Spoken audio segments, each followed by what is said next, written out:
This video is sponsored by Squarespace. All right, so I have an idea. With the new Mavic 3 Pro, you can now use ActiveTrack, Spotlight, and Point of Interest with the 70mm medium tele lens. So in this video, we're gonna do a full flight using that medium tele camera lens to track us on our usual ride. Now, this right here is the wide camera, right? But if we flip over to the medium tele camera, it punches in very far. So we're gonna have to back way up. It's gonna be an entirely different experience. I mean, the drone is now, I would say, 10 times as far away. So we'll go ahead, track ourselves. We'll go ahead, hit ActiveTrack, go, and start recording. Now, we've done this route quite a bit. This route has been done with the Skydio 2. It's been done with this drone, the Mavic 3 Pro, except with the 24mm lens. So it's gonna be very interesting to see how this drone does now, being so much further away from me. Now, it's cool that DJI gives you the ability to use these intelligent flight modes with the medium tele lens. I think this is gonna be a tough spot right here. How you doing? See, yeah. Like for me, I think that this is better suited for more open areas and not tight areas like this. But it's actually doing a really good job at going around the trees. Let's see what it does here. No way. Oh, no. What? That's insane. Go around the tree? No way. All right. I feel like I could just end the video right here. It bobbed and weaved around the trees using the medium tele camera. That's insane. All right, so usually I go down on the golf course here, but I don't want to disrupt these guys' game here. So we're gonna spin around. All right, mic drop right there. So obviously, you know, this has omnidirectional optical avoidance. Oh, and it's gonna lose me there? Around a little simple tree? It did all of that and lost me here. Well, we spoke too soon. All right, so I'm spinning us around. So I didn't really know what to expect when using the medium tele camera. I guess the one thing I thought of in the beginning is that like, it's more well suited for open areas rather than tight areas like this. Oh, I've got to hit ActiveTrack. There we are, go. Now, you've got a lot of the same options here when using the medium tele camera, right? So like you can have the drone track you, like say from the left here. So I can now have the drone shoot to the left side if I tap it on the controller, which it is not doing. Oh, there it goes. Now it's starting to go. Let's give it a challenge. We've got a tree here on the left side. We've got the drone tracking you from the left side. Let's see what it does. The compression on the medium tele camera is like my favorite. All right, what are you gonna do? What are you gonna do? Picks me back up, there you go. Now we have another tree here. Oh, this is gonna be too hard for it, I think. Oh, yup. Oh man. Okay, and with that, I think that this is a perfect time to introduce today's video sponsor, Squarespace. Just recently, I completely overhauled my Squarespace site with a brand new template to give it a clean feel. It was difficult to choose a template because of all of the great options that Squarespace offers, but I eventually found one that allowed me to share my images and information the way that I wanted. Redoing my website was seamless as the new Fluid engine made it easy to fully customize every aspect to my liking. I've been looking to find the best place to share my content online, and doing it on my own terms with Squarespace allows me to completely customize the experience. My website is like a central hub for all of my photos and videos, and I'm the one that gets to control how it looks and functions. To keep on top of how my website is performing, Squarespace's analytics go in depth so that I can see how much traffic my website is getting, what area my website is being viewed the most, and I can see which web pages and which content is performing the best. So a special thanks to Squarespace for sponsoring this video and helping me display my work online for over half a decade. All right, so I would like to take full responsibility for that crash. I was just not in the right area, the right setting for using ActiveTrack with the 70mm lens. So I've brought it over to a new spot. This is kind of like the tail end of our usual test that we do with ActiveTrack, which I've got to enable here. There we are. And now we're off. So I don't want that crash to take away from the amazing move that this drone made in the beginning of our flight, because the fact that it went around all those trees and dodged and weaved with the 70mm lens really is incredible. So honestly, probably could have just guessed this from the start, but the 70mm lens is just going to be most well suited for an open area, right? I mean, even here seems to be a little bit tight. For me personally, see, I do want to push the drone up a little bit because we've got a car coming. Doesn't seem to want to catch up. It's so funny because I think that the drone is so far away from me and I'm so used to using the wider camera. There we are. I'm so used to using the wider camera, so I'm like, hey, come on, catch up. But I remember that we're zoomed so far in. So like right here, right, where we have all this open road, this is like the perfect use case for the 70mm lens. You think this dog is gonna chase after me? No. So we've got some cars. But again, like this here, nice open road, nice open air, definitely is going to be your best bet when tracking with the 70mm lens. Also, I've got to comment on the resilience of this drone. I mean, it took a pretty hard fall. I would say it was probably about 10, 15 feet high. Clipped some branches, clipped the tree, and then fell into grass ultimately. See, now that we've got it in its environment in a nice open area, it's excelling. It's performing much better. I would even say that this is a little bit too tight for it.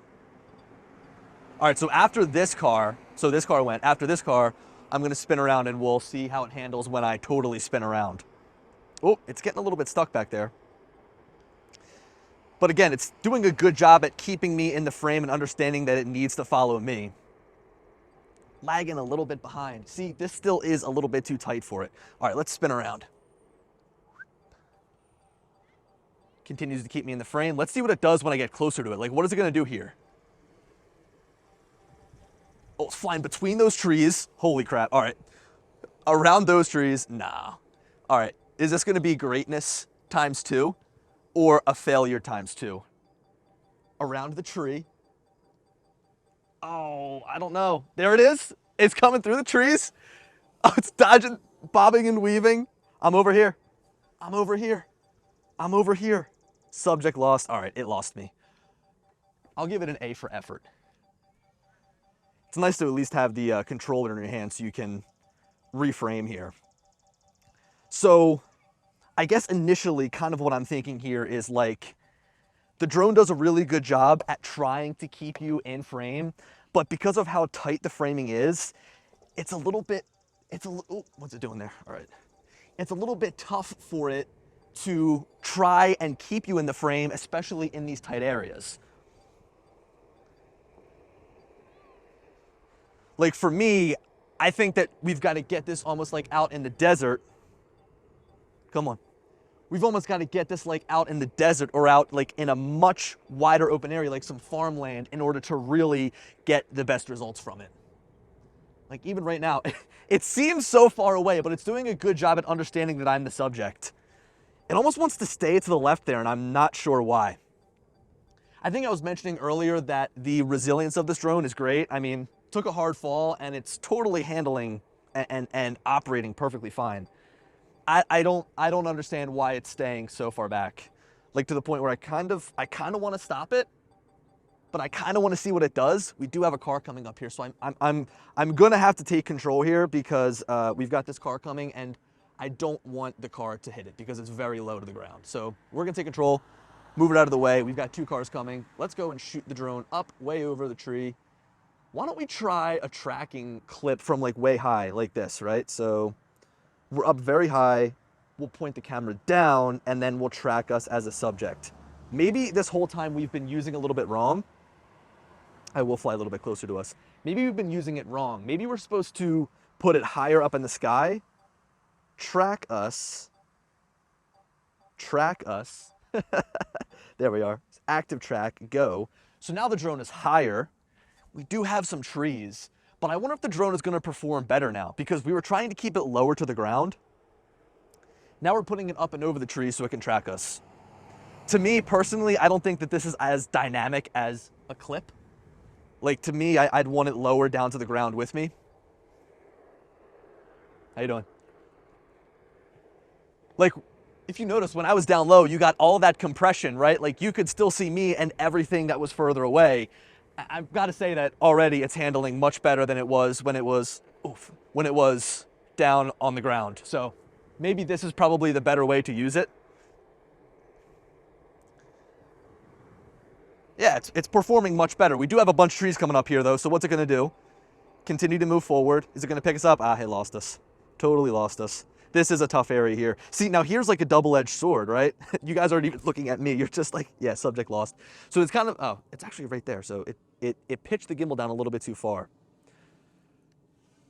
So it's like, while it's great that it's so high and while it's great that it's so tight, I feel like the wide angle nature of the camera allows it to better track you. In fact, why don't we stop recording here? Why don't we flip over to our one camera, our wide camera, and do some tracking this way, just kind of for the tail end of this video, just to get a sense of, you know, how it fares.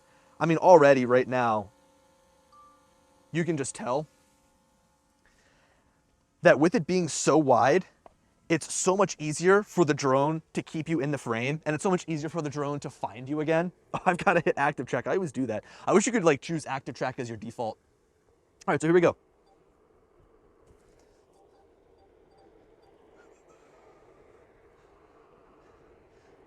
So this is like how ActiveTrack started, right? With this wider angle camera. I mean, you can see, oh, there's some trees. Go under, nice. See, that's the one issue with ActiveTrack. I feel like it makes a quick move like that and it needs to come to almost like a complete stop in order to regain its bearings. It doesn't just keep moving. It is a little bit further away. Now, of course, it opens up so perfectly to the point where like this would be great for the 3X camera. It is going to get a little bit more congested up here with trees, so we'll kind of power through this open area. For me personally, I'll kind of give like some final verdicts here. I think that the 3X camera, again, is more well suited for open areas, and I think that the 1X camera is more well suited for congested areas. This kind of gets the drone down in the action, whereas the 3X camera is going to be much higher and above the action. And because the focal length is so tight, if you make any quick moves, and if you have like a bunch of trees or a patch of trees that is going to cover you, it's going to lose you from the frame very quickly.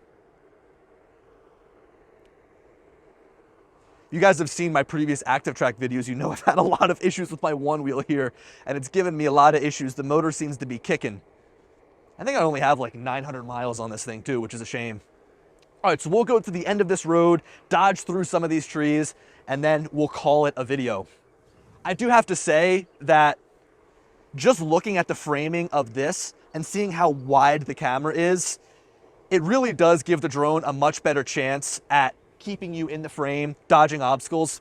I mean, you know, I think it's great that DJI allows us to use the 70mm lens for not only point of interest, ActiveTrack, and Spotlight, but like for hyperlapses, right? So you'd imagine that because it's this new lens, it's a little bit tighter, it might only be limited to using the standard lens. It's kind of lagging behind now. I'll tell you what though, I am far away and I'm impressed that that green box, that it still knows to track me. Ooh, oof, those branches, close. We are flying kind of at dusk here, so the lighting is not the best, but the drone is doing a good job at, you know, not crashing. What you gonna do? You gonna lose me? No, nice. See, that was a good maneuver. Okay, so we'll end it there. I'm happy that the video started with a bang, right? I mean, that initial maneuver was awesome. So, all right, thank you guys so much for watching. Let me know your thoughts on ActiveTrack here with the Mavic 3 Pro. It just continues to get better. And yeah, I'll talk to you guys in the next one. Peace.